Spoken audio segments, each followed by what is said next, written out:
Okay, I'm just going to show you what I do here. From here up is I've got wood, so I'm gonna pre-drill some holes. The brackets at the top there, and this will help me secure it. And it's just a pilot hole. And okay, I'll do it.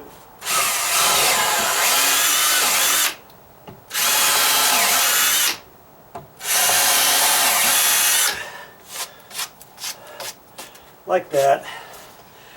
And I'm going to end up putting one screw in there, a 2-inch, and of course they're going to be the ones that don't rust. And I'm going to put this in as I'm just going to go all the way through for right now, just to there, and then I'm going to back it out.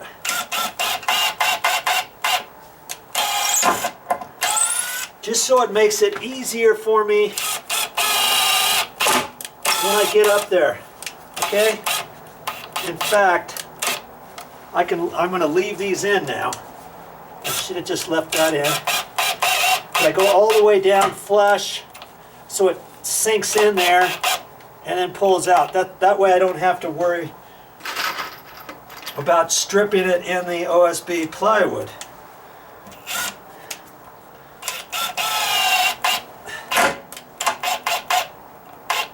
Okay. I'm just feeling with my finger the tip of the screw.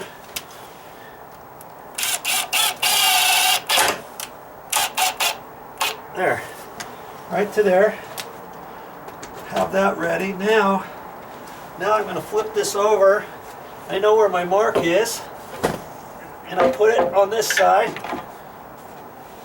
I've got my construction adhesive, my liquid nails, and I'm going to make a circle. And some people do zigzag. I mean, you can do that, but this works. I find this works just as well. These circles. Okay.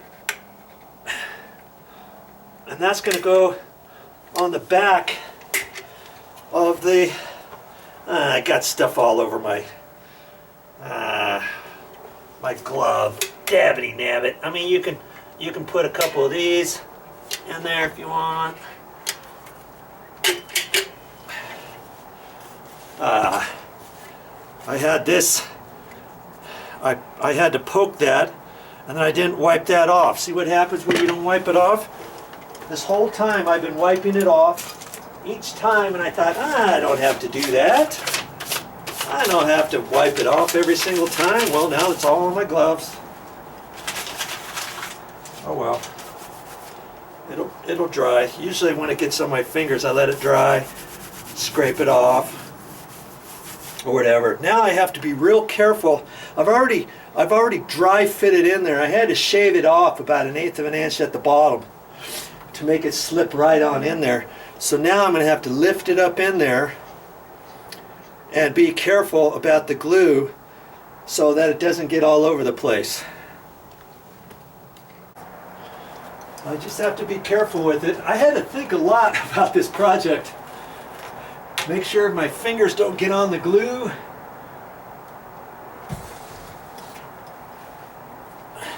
This is not normal construction, okay?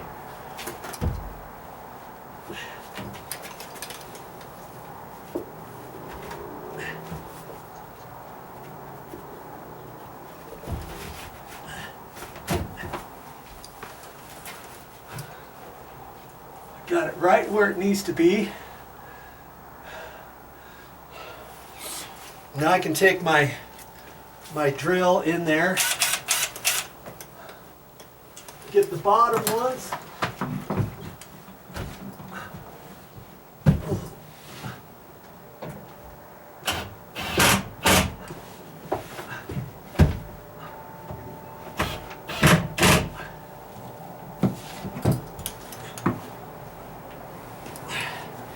And now I can take my bucket put that down here at the bottom.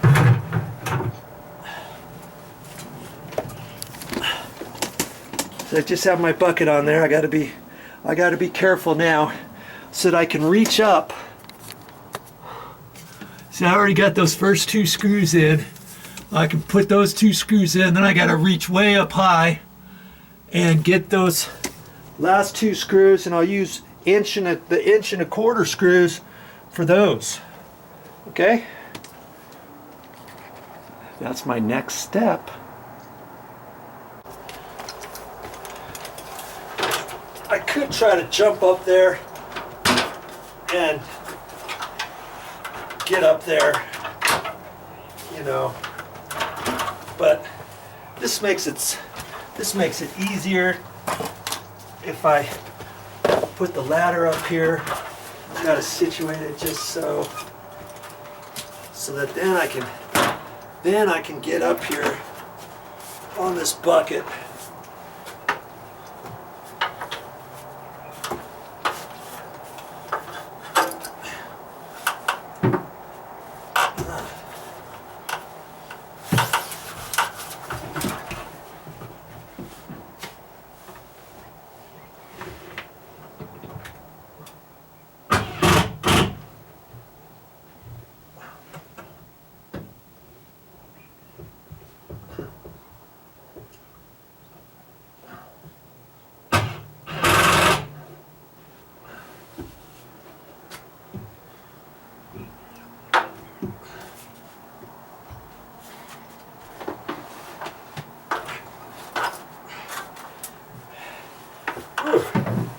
Now, I got to get all the way up there with my little 1.25 inch screws, and I'm going to take a couple extra in case I drop some. Because see, I've got to reach up there. I can't touch it with my hand. I think I can get just barely up there without putting some 2x6s underneath that bucket. So I'm going to try that next. Ooh-wee, that was a tall reach. Let's see. I've got those screwed in to there. I've got the glue in there that once it starts drying, especially where I have the circles, it's going to suck even nice and tight to there. I've got the screws in there.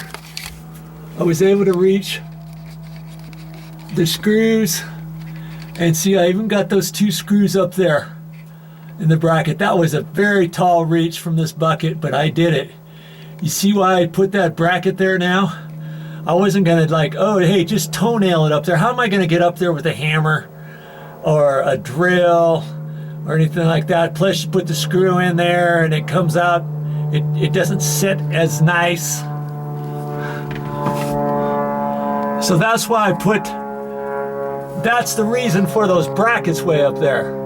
Okay, and that bracket's just gonna live up there. That's why I attached it to the 2x6 before I put it up there. And I've got everything secured from here up. And now at the bottom, what am I gonna do down here?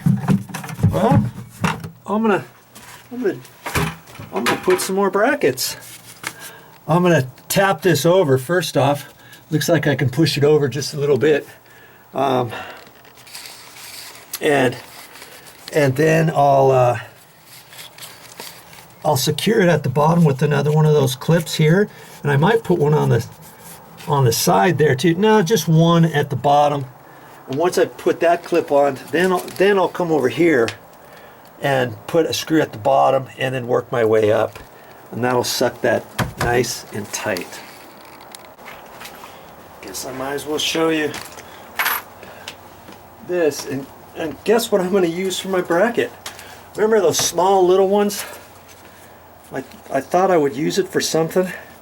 Right here. I tap that over so that that's tight there, and I'm just going to put that on there. I'm going to use my 1.25 inch screws.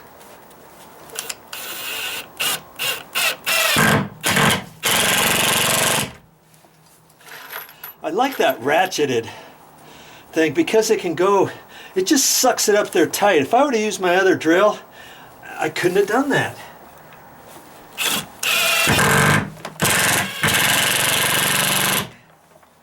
Now I'm gonna try to put one in the bottom plate without dimpling it. Okay, these points are pretty sharp. I'm gonna see what happens here.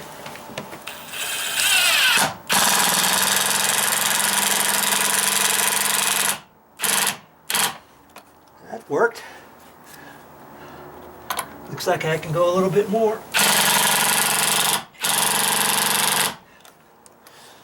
I think that'll hold it. Look at that. And so now I can take my other screws. That's in there pretty tight, isn't it? Now, see, I've got it tight there.